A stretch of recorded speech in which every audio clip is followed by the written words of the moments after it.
Hello friends, welcome back to drama explained in Hindi. कैसे हैं आप सब लोग? हम वापस आए हैं एक नए ड्रामे के साथ, द किंग इटर्नल मोनार्च। इसमें मेन लीड में है ली मिन हो, किम गो उन और ये 2020 में रिलीज हुआ था और काफी फेमस ड्रामा हुआ था वर्ल्ड वाइड। ली मिन हो कोरिया के एक बहुत फेमस सेलिब्रिटी हैं और इनकी वर्ल्ड वाइड बहुत बड़ी फैन फॉलोइंग है। ये स्टोरी एक पैरेलल वर्ल्ड की थ्योरी पर बेस्ड है, जिसमें एक दुनिया से एक राजा दूसरे पैरेलल वर्ल्ड में उस जगह पहुंचता है जहां वो राजा नहीं होता और देश एक प्राइम मिनिस्टर चला रहा होता है, जहां पर एक रिपब्लिक कंट्री होती है, आजाद देश। इसमें उनकी अपने दुश्मनों से जंग, प्यार, दोस्ती, फर्ज सब दिखाए हैं। काफी डिफरेंट टाइप का ड्रामा है, जरूर देखिएगा। तो स्टार्ट करते हैं पहले एपिसोड के साथ। एपिसोड स्टार्ट होता है जिसमें कहानी के बैकग्राउंड नरेशन दिखाते हैं कि ये कहानी सिल्ला राजवंश के राजा शिनमुन से शुरू हुई थी। साल 682 में शिनमुन को समुद्र के ड्रैगन राजा ने एक बांस की बांसुरी दी। वो बांसुरी बचती थी तो दुश्मन भाग जाते थे, बीमारी ठीक हो जाती थी, सूखे के मौसम में बारिश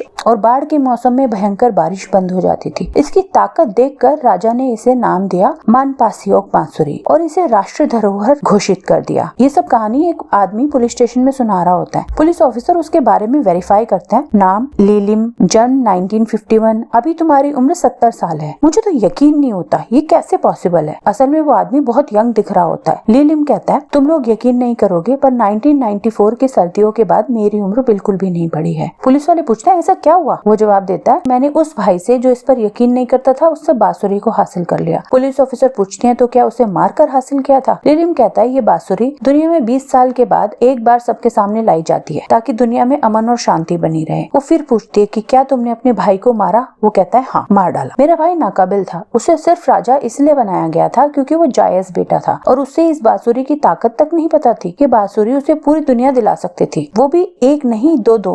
और मुझे उम्मीद थी कि एक दिन मेरा भतीजा भी उस लम्हे का सामना करेगा। स्टोरी का हीरो जंगल में खड़ा होता है, उसकी तलवार पर लिखा होता है 4 टाइगर स्वॉर्ड। इतने में बिजली चमकती है। स्टोरी बैकग्राउंड में जाती है 1994 की सर्दियां, किंगडम ऑफ कोरिया। राजमहल के अंदर लीलिम जो कि पुलिस स्टेशन में बैठा था, वो आकर एक 4 टाइगर स्वॉर्ड उठाता है। वो राजा लीगोन यानी कि अपने हीरो के चाचा होता है। उसका आदमी उसे आकर बताता है कि राजा साहब चेंगयोंग में हैं। वो वहाँ अपने लोगों के साथ जाता है। रास्ते में सिक्योरिटी गार्ड्स को मारता हुआ राजा तक पहुँचता है। राजा उस वक्त बांसुरी को लॉक कर रहा होता है। वो पीछे मुड़कर पूछता है, भैया ये राजद्रोह है, आप ऐसा नहीं कर सकते। लीलिम कहता है, कुछ बड़ा पाने के लिए तलवार तो उठानी ही पड़ती है। वो कहता है, राजा साहब मैं खुद भगवान बनना चाहता हूँ। भगवान ने इंसान को नहीं बनाया है बल्कि कमजोर लोगों ने भगवान को बनाया है। और वो उसी तलवार से अपने भाई को मार देता है और फिर उसके हाथ से चाबी लेकर बांसुरी उठा लेता है। राजा का बेटा वहाँ आता है और अपने पापा को ऐसे देखकर रोने लगता है। लीलिम उससे कहता है, राजा साहब तो मर गए, बड़ा बुरा हुआ, अब तुम अनाथ हो गए हो युवराज। वो तलवार उठाकर अपने चाचा को मारता है जो कि उसके हाथ में लगती है और बांसुरी बीच से टूट जाती है। वो रॉयल सिक्योरिटी गार्ड से कहता है कि ये गद्दार है, मैं हुक्म देता हूँ कि इनके सारे शाही अधिकार छीन लिए जाए और इन्हें कड़ी सजा सुनाई जाए। लीलिम उसे कहता है, तुम पहली बार युवराज लग रहे हो। गार्ड्स युवराज पर बंदूक तान देते हैं। इतने में बाहर कोई आता है। लीलिम युवराज से बोलता है, इस पल का मैं कब से इंतजार कर रहा हूँ, तुम्हारी इतनी हिम्मत कि तुम मुझे रोको। और वो उस टूटी हुई बांसुरी के बचे हुए हिस्से को उसके गले में घुसाकर मारने लगता है। इतने में गोली की आवाज आती है और छत का कांच टूटकर नीचे गिर जाता है। कोई मास्क लगाकर पीछे से आता है। इतने में सिक्योरिटी अलार्म भी बजने लग जाता है। वो आदमी लीलिम के लोगों से लड़ने लगता है। उसके लोग गोली से बचने के लिए लीलिम को धक्का देते हैं तो उसके हाथ से बांसुरी का टुकड़ा गिर जाता है और युवराज के पास पहुंच जाता है, जिसे वो उठा लेता है। लीलिम दूसरा हिस्सा ढूंढ रहा होता है पर उसके लोग सिक्योरिटी अलार्म बजने के बाद रॉयल गार्ड के डर से उसे वहां से ले जाते हैं। युवराज बेहोश होते होते उस मास्क वाले आदमी को अपनी जान बचाते देख लेता है। वो युवराज के पास जाता है तो युवराज के हाथ में फंसकर उसकी जैकेट से आईडी कार्ड वहां गिर जाता है। वो आईडी सॉल पुलिस का होता है। राज्य में शोक होता है और न्यूज में ये खबर दिखाते हैं कि लीलिम को गद्दार करार दिया है और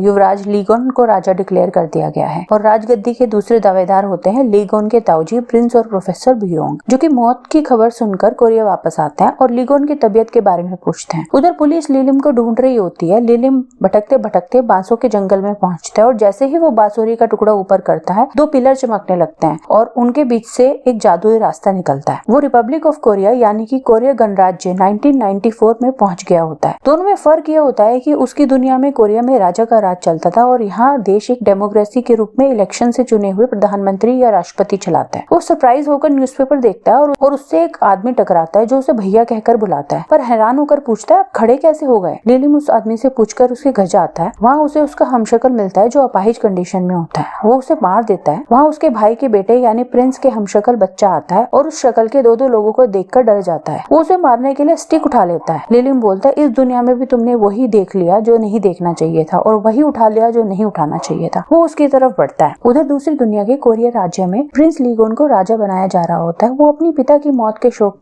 में रो रहा होता है कि एक बच्चा उसे आकर कुकी ऑफर करता है। वहाँ खड़े लोग उसे रोकने की बात करते हैं पर प्रिंस की आया उन्हें कहती है कि रहने दो, ये हमारे प्लान का हिस्सा है। वो पढ़ रहा होता है। इस बीच वो बच्चा फिर आकर उसको डिस्टर्ब करता है। वो उसे जाने को कहता है पर बच्चा मना कर देता है और कहता है कि मैं तुम्हारे पापा के दोस्त का बेटा हूँ। प्रिंस अपने पापा के अंतिम संस्कार की सारी रस्में पूरी करने के बाद बहुत रोता है। वो बच्चा भी रोने लगता है। उसे देखकर प्रिंस चुप हो जाता है और उसे एक छोटी सी तलवार लाकर देता है और कहता है आज से तुम मेरी अटूट तलवार हो जो कभी नहीं टूटती। उसके साथ प्रिंस हंसने लगते हैं। ये देखकर आया खुश हो जाती है। अपना नाम जोयोंग बताता है। उत्तर रिपब्लिक ऑफ कोरिया में लिलिम के भाई के हमशक्ल जिसे उसने रोड पर पहचाना था उसकी डेड बॉडी पुलिस को मिलती है। वो उसकी वाइफ को बुलाकर बताते हैं कि रोड पर इनके एक्सीडेंट में डेथ हो गई। वो घर पहुंचकर अपने हस्बैंड की मौत पर खुश हो रही होती है कि शराबी था, अच्छा हुआ छुटकारा मिला। इतने में लिलिम उसके सामने आ जाता है। वो डर के मारे कोने में खड़ी हो जाती है। कोरिया राज्य में लिलिम की डेड बॉडी किसी को नदी के किनारे मिलती है। बेसिकली ये वो अपाहिज आदमी की डेड बॉडी होती है जो उसका हमशक्ल था जिसे लिलिम ने मार के यहाँ फेंक दिया था सबको गुमराह करने के लिए। प्रिंस प्रोफेसर ब्यूयोंग और राजा लीगोन की आयाब आपस में बात करते हैं कि इस बारे में किसी को पता नहीं चलना चाहिए, इसलिए आपको पोस्टमार्टम करने के लिए बुलाया है। वो कहता है इसकी सारी हड्डियां टूटी हुई हैं, पर राज्य में इस समय के माहौल को देखकर और छोटे राजा की भलाई के लिए मुझे झूठा स्टेटमेंट देना होगा। अगले दिन उसकी मौत की खबर न्यूज़पेपर में छपती है। 10 साल बाद लिली में एक आदमी से मिलने वापस आता है और कहता है अब मैं तुम्हें एक नई दुनिया दिखाऊंगा। स्टोरी आगे बढ़ती है और किंगडम ऑफ कोरिया साल 2019 में पहुंचता है, जहां राजा के महल के पास एक हेलीकॉप्टर आता है जिसमें एक सुंदर सी लड़की बैठी होती है। वो उस देश की प्राइम मिनिस्टर होती है जो किंग से मिलने आई होती है। उसकी नजर राजा की गद्दी पर ही होती है। उधर किंग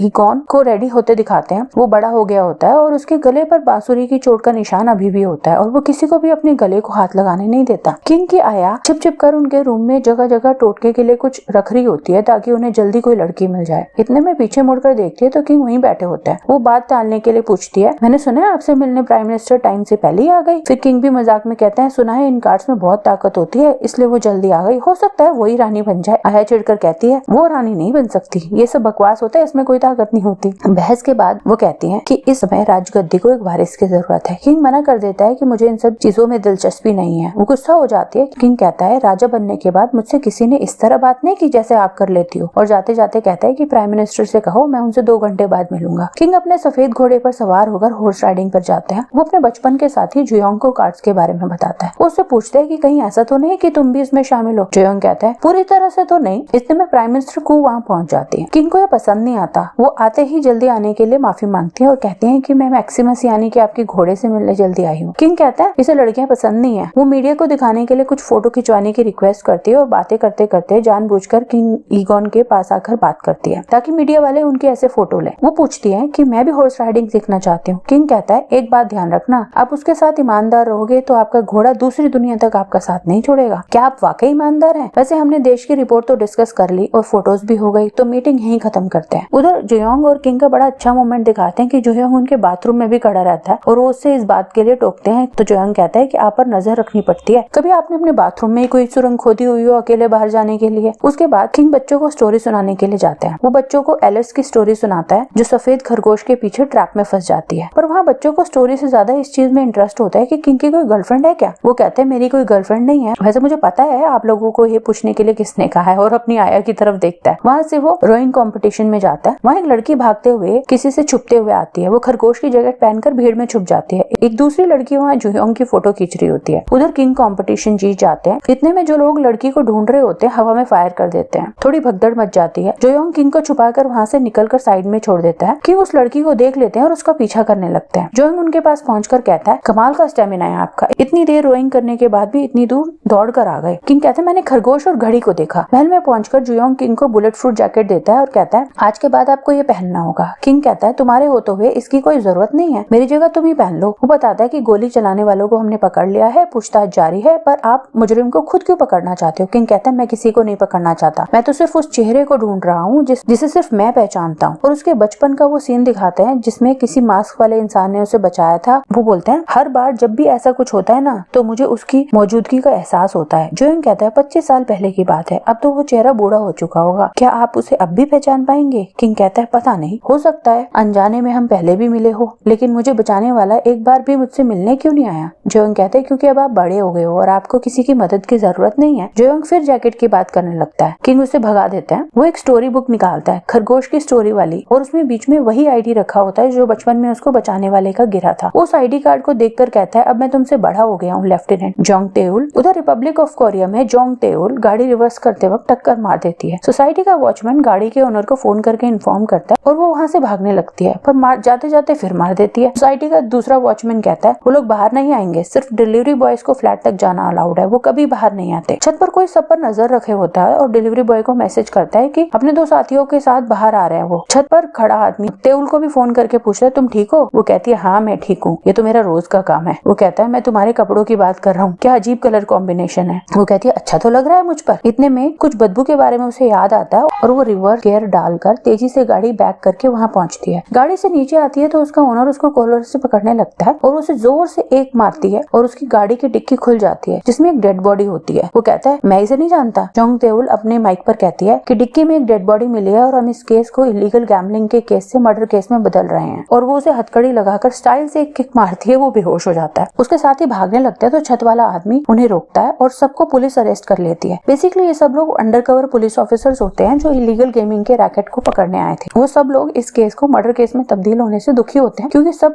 थक चुके होते हैं। उनका दूसरा साथी भी तेउल को उसके कपड़ों के कलर कॉम्बिनेशन के लिए टोकता है, वो उसे भी डांट देती है। उधर किंग अपने हॉर्स फार्म में होता है और उसे वो रैबिट फिर दिखाई देता है और वो सीटी मारकर अपने घोड़े मैक्सिमस को बुलाता है और गार्ड को बोलता है कि कैप्टन जोयोंग को बोल देना कि मैं उस रैबिट का पता लगाने जा रहा हूँ। तेउल अपने साथी को फोन करके बताती है कि बॉडी की पहचान हो गई थी और वो इनका साथी था जो हार्डवेयर स्टोर चलाता था और उस पर बहुत कर्ज था। वो अपनी दुकान बेचना चाहता था पर उसकी बीवी नहीं चाहती थी। उसका साथी सीसीटीवी फुटेज चेक करने लगता है। उधर किंग की सिक्योरिटी टीम भी उसको ट्रैक कर रही होती है। कैप्टन जोयोंग उनका पीछा कर रहे होते हैं। पास के जंगल में एक जगह आकर मैक्सिमस रुक जाता है और आगे नहीं जाता। किंग देखता है वो जंगल थोड़ा अजीब था, वहाँ बिजली चमक रही होती है, वहीं 2 पिलर्स होते हैं जिनके बीच ट्रांसपेरेंट दीवार होती है। वो मैक्सिमस को आगे बढ़ने का इशारा करता है और उस रास्ते में एंटर कर जाता है। लिलिम को भी कहीं उस बात का एहसास हो जाता है कि कुछ तो हुआ है। जोंग तेउल ट्रैफिक में फंसी होती है कि उसे घोड़े पर एक आदमी ट्रैफिक के बीच में दिखाई देता है, जिसे देखकर सब लोग हैरानी से चिल्ला रहे होते हैं। वो पुलिस स्पीकर से अनाउंसमेंट करती है घोड़े वाले भाई साहब वहीं रुक जाओ, अपने घोड़े को साइड में पार्क करो, रुक जाओ, पर वो नहीं सुनता। लोग सोचते हैं कि शायद किसी फिल्म की शूटिंग चल रही है। वो किंग लीगॉन होता है जो कि रिपब्लिक ऑफ कोरिया में पहुंच गया होता है। जोंग तेउल आकर उसे बुलाती है। वो उसे हैरानी से देखने लगता है। उसे अपने बचपन और जोंग तेउल के आईडी कार्ड याद आता है और वो उसे कहती है तुम इस तरह ट्रैफिक में तमाशा नहीं कर सकते, नीचे उतरो